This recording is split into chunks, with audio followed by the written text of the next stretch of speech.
ঝাঁপির ভেতর যে ঝিনুক ছিল সে ঝিনুকের মাছ থেকে একটি ফুটফুটে রূপসী মেয়ে বের হয়ে এলো। তার রূপে সারা ঘর আলোকিত হয়ে উঠল। সে ঝিলে ঝিলে মাছ ধরত আর সেই মাছ বাজারে নিয়ে বিক্রি করত। এইভাবেই তার সংসার চলত। একদিন ঝিলে গিয়ে জাল ফেলতেই কয়েকটা পোড়া মাছ উঠল। তার সঙ্গে উঠল চমৎকার একটা বড় ঝিনুক। ঝিনুকটার বাহারি রং দেখে তার খুব ভালো লাগলো। তাই সে মাছের ডালার মাঝে ঝিনুকটা রেখে দিল। বাজারে গিয়ে মাছগুলো বেচে চাল ডাল কিনে দুপুরবেলায় বাড়ি ফিরল জেলে। জেলে বউ ডালা থেকে চাল ডাল বের করতেই ঝিনুক বের হলো।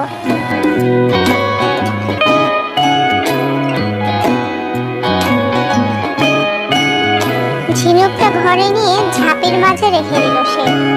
পরের দিন জেলে বউ সকালবেলা ঘুম থেকে উঠে অবাক হয়ে গেল। তার বাসি কাজগুলো কে যেন করে রেখে গেছে। থালা বাসনগুলো ঝকঝক করছে। সে বের হয়ে বলল, ও মা, আমার এই কাজগুলো কে করে দিয়ে গেল? এমন আপনজন কে আছে আমার যে আমার হাতের কাজগুলো করে রেখে গেছে? জেলে খুব ভোরবেলায় মাছ ধরতে বের হয়ে গেছে। তাই মজার খবর তখনই তাকে জানাতে পারলো না জেলে বউ। পরের দিন সকালবেলায় ঘুম থেকে জেগে জেলে বউ দেখতে পেল আগের দিনের মতোই তার বাড়ির কাজগুলো কে যেন করে রেখে গেছে। জেলে বউ বলল, এ তো ভারী আজব ব্যাপার। কালকের মতো আজকেও তো আমার কাজগুলো কে যেন করে রেখে গেছে। কে করছে আমার বাসি কাজগুলো? জেলে বউ ভেবে ঠিক করলো আজ সে সারা রাত ঘুমাবে না, জেগে জেগে পাহারা দিবে। কে তার কাজগুলো করে রেখে যায় তাকে সে দেখবে। সেদিন রাতের বেলা জেলে বউ বিছানা শুয়ে চুপ করে পড়ে রইল। রাত দুপুর গড়িয়ে গেল। হঠাৎ দেখতে পেল তাদের আধার ঘর রোশনাই হয়ে উঠল। ঝাঁপির ভেতর যে ঝিনুক ছিল সে ঝিনুকের মাছ থেকে একটি ফুটফুটে রূপসী মেয়ে বের হয়ে এলো। তার রূপে সারা ঘর আলোকিত হয়ে উঠল। মেয়েটি ঘর থেকে বের হয়ে উঠোনের পেয়ারা গাছের তলায় গিয়ে দাঁড়ালো।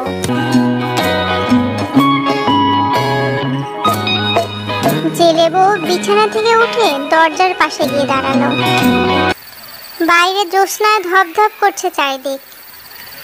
সেই জ্যোৎস্নায় দেখতে পেল মেঘের মাছ থেকে আরো 6টি মেয়ে পাখির মতন পাখা মেলে পেয়ারা গাছের তলায় এসে নামলো। তখন তারা 7 জনে মিলে নাচতে শুরু করলো। নাচের তালে তালে তাদের পায়ে নুপুর বাজতে লাগলো। তারপর 4টা মেঘের আড়ালে ডুবে যেতেই যে 6 জন পরি আকাশ থেকে নেমে এসেছিল তারা পাখা মেলে উড়ে চলে গেল। এইবার জেলে বউ সেই মেয়েটিকে একা পেয়ে তার সামনে গিয়ে দাঁড়ালো। বলল, মা, কে তুমি? আমি ঝিনুক পরি। আমি ঝিনুকের মাঝে থাকি। জেলে আমাকে পানি থেকে ডাঙায় তুলে আমার জীবন বাঁচিয়েছে।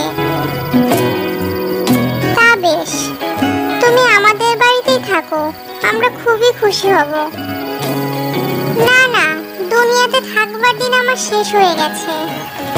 এবারে ওই মেঘের ওপারে পরীর দেশে আমি চলে যাব। যাবার আগে তোমাদের আমি 3টে বর দিতে চাই। তোমাদের যা খুশি চেয়ে নাও। জেলে বউ তো খুশিতে ডগমগ হয়ে জেলেকে ঘুম থেকে ডেকে তুলল। ওগো, শিগগিরই এসো, ঝিনুক পরি বর দিবে আমাদের।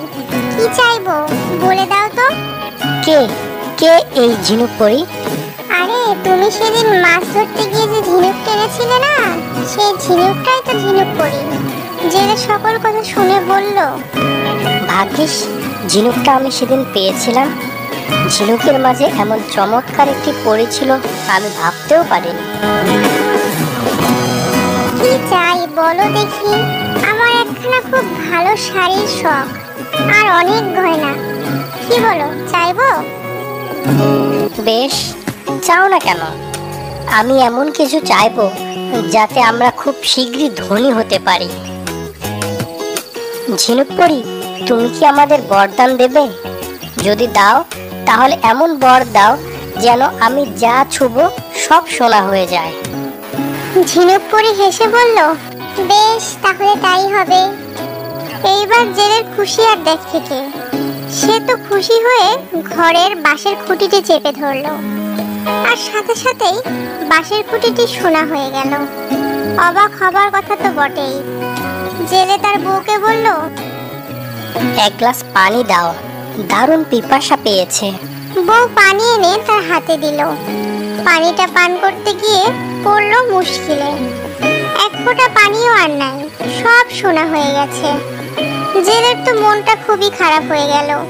সে রেগে চিৎকার করে উঠল, এ কি, সব যে সোনা হয়ে যায়। জেলে বউ হেসে বলল, তা তো হবেই, তুমি তো বর চেয়েই নিয়েছো, যা ছবে সবই সোনা হয়ে যাবে। তাহলে আমি কি খেয়ে বাঁচবো? ভাত ছুলে সোনার ভাত হবে, পানি ছুলে সোনার পানি হবে, তাহলে আমার উপায় কি? জেলে দাঁড়িয়েছিল। তার 4-5 বছরের ছোট ছেলেটি কোথা থেকে এসে তাকে জড়িয়ে ধরলো। জেলে আদর করে তাকে কোলে নিতেই সোনার পুতুল হয়ে দাঁড়িয়ে রইল। জেলে রেগে গিয়ে বলল, আমি আমার সন্তানকে ফেরত চাই। আমি আমার সোনার পুতুল সন্তান চাই না, চাই না, এমন বর আমি চাই না। ঝিনুক পরি এক কোণে দাঁড়িয়ে জেলের এই ভাবভঙ্গি দেখছিল। সে এবার বলল, বরটা কি তুমি তবে ফিরিয়ে নিতে চাও? জেলে তাড়াতাড়ি বলে উঠল, হ্যাঁ, বরটা তুমি ফিরিয়ে নাও ঝিনুক পরি, আমার সন্তানকে আমায় ফেরত দাও। ঝিনুক পরি বলল, বেশ, তাই হবে। জেলে বউ বলল, ঝিনুক পরি, আর কি আমাদের কোনো বর দেয়া যায় না? আর হয় না জেলে বউ, আমরা কখনো মিথ্যা কথা বলি না। দুবার তোমরা চেয়ে ফেলেছো, আর চাইতে পারবে না। জেলে কপালে হাত দিয়ে বসে হায় হায় করতে লাগলো। ঝিনুক পরি নিজের গলা থেকে মুক্তার মালা খুলে জেলেনিকে দিল। জেলের দিকে চেয়ে বলল, এই মালা ছড়াটা বেচলে অনেক টাকা পাবে, তাতে তোমাদের দিন সুখে কেটে যাবে। জাল কাঁধে নিয়ে আর ঝিলে ঝিলে মাছ ধরতে যেতে হবে না। আসলে তুমি অতিলোভ করেছিলে তো, তাই তার পরিণাম এমনই হলো।